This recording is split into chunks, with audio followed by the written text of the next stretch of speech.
여당이 사법개혁도 이번 정기국회 본회의에서 처리하겠다면서 강하게 드라이브를 걸고 있죠.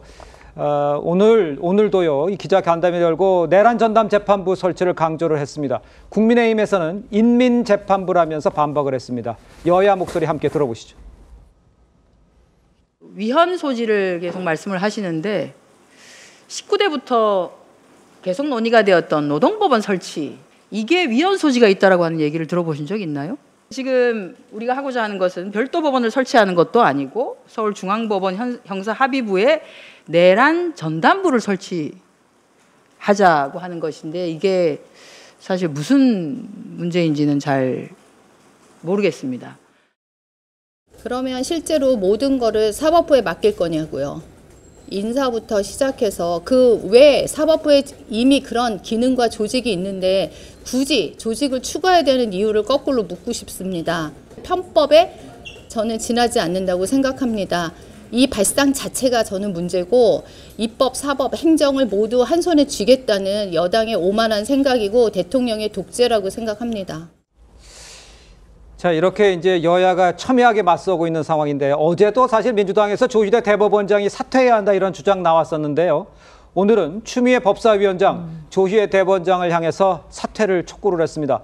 내란범을 재판 지연으로 보호하고 있다면서 사법 독립을 위해서 물러나야 한다, 이렇게 이야기를 한 건데, 우리 최진영 변호사님, 저 발언에 설득력은 있는지 어떻게 생각하세요? 판사 출신 추미애 의원께서 저렇게 얘기하는 것에 대한민국 누가 지금 공감을 할 수가 있겠습니까? 네. 실질적으로 지금 그 재판 지연에 대한민국 그 역사에 가장 큰 혜택을 받은 사람은 누구겠습니까? 이재명 대통령 아니겠습니까? 1심 재판에서 지금 뭐 4년씩, 5년씩 이런 식으로 끌면서 결국 대통령까지 된 분이 이재명 대통령입니다. 그런데 추미애 지금 그 법사위원장이 저렇게 얘기하는 것 자체가 저는 도저히 납득하기 어려운 것 같고요. 네. 사실 지금 그 이른바 내란 특별재판부가 얘기 나오는 게 예전 뭐 5년, 10년 전부터 그 사법개혁을 위해서 민주당이 얘기하는 겁니까? 네. 그렇게 된 계기는 지금 특검에서 한덕수 국무총리를 영장 청구했는데 그게 기각하니까 이제 그때 나오는 것입니다. 그렇기 때문에 그 동기를 봤을 때도 그 자체로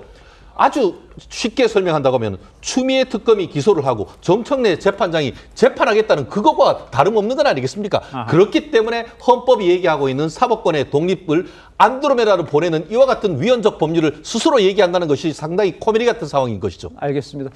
이뿐만 아니라 이제 뭐 저희가 쭉 전해드렸습니다만 여야 대표 신경전도 좀 계속되고 있죠. 정청래 대표, 사법개혁은 다 자업자득이다. 특히 조희대 대법원장이라면서 사법부를 직격을 했죠. 장동혁 국힘의 국힘 대표 어제 SNS 글을 올렸는데, 인식이 북한과 중국 수준이다, 이렇게 여당을 비판했어요. 최병천 소장께서는 어떻게 보세요? 지금 이게 약간 톤이 좀 바뀌었다 그럴까요? 어떻게 바뀌는 내란 겁니까? 특별재판부가 처음에 나왔을 때는 거의 우리 이제 전현희 최고가 처음에 얘기했을 때는 사실상 우리가 약간 좀 반민특위를 연상시키는 거에 가까웠었거든요. 네. 별도의 어떤 법원을 만들고, 네. 보통 우리가 특검을 만들 때는 그 이제 몇 배수로 추천을 하잖아요. 그러면 한 번 추려지는 거거든요. 예. 그래서 이제 그런 거 방식은, 반민특위에 반한 방식은 위헌 소지가 많다라는 게 좀 다수의 지적이었고, 예. 저가 보기에도 이제 그런 소지가 충분히 있었는데, 원래 핵심은 원래 지금 현재 법원의 독립성이라든가 중립성은 무작위 사건 배당에 의해서 작동하고 있어요. 누가 지정될지 모르는 거죠. 예. 그래서 예컨대 뭐 진보 성향도 있을 수 있고 판사가 보수 성향도 있을 수 있는데 사건에 따라서 그걸 배당하면 안 되는 거잖아요. 그냥 거의 약간 랜덤하게 한다고 봐야 되는 거거든요. 어떤 네. 내부의 다른 방식에 의해서. 제가 보기에는 지금 한정혜 정책위장의 워딩을 좀 세부적으로 보면, 네. 전현희 전 최고가 얘기했던 거는 좀 약간 반민특위에 가까운 법원이었다라면, 네. 지금은 그냥 그 형사중앙지법의 내란 전담부라는 그냥 어떤 약간 부서 같은 걸 만드는 거 아니냐.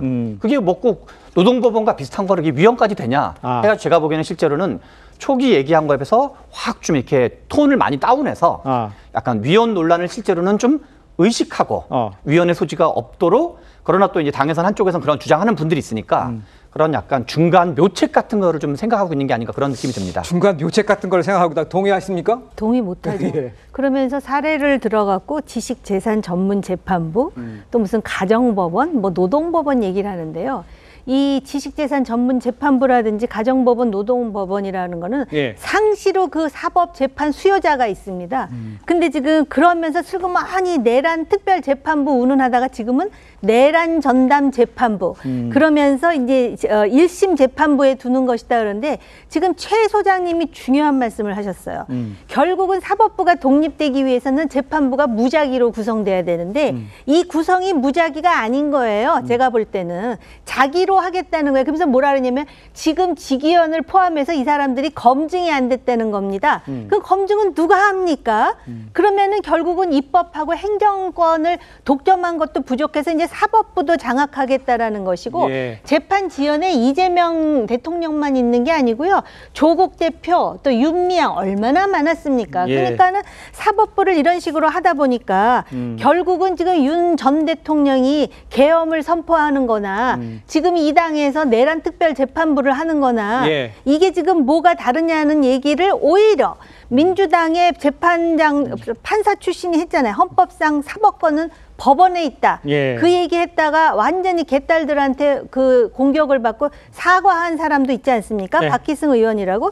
그리고 노무현 전 대통령의 말씀을 제가 꼭 해야 되겠는데요. 예. 맥락은 어떤지 모르겠지만 이분이 법은 정치의 우위에 있다 했습니다. 알겠습니다.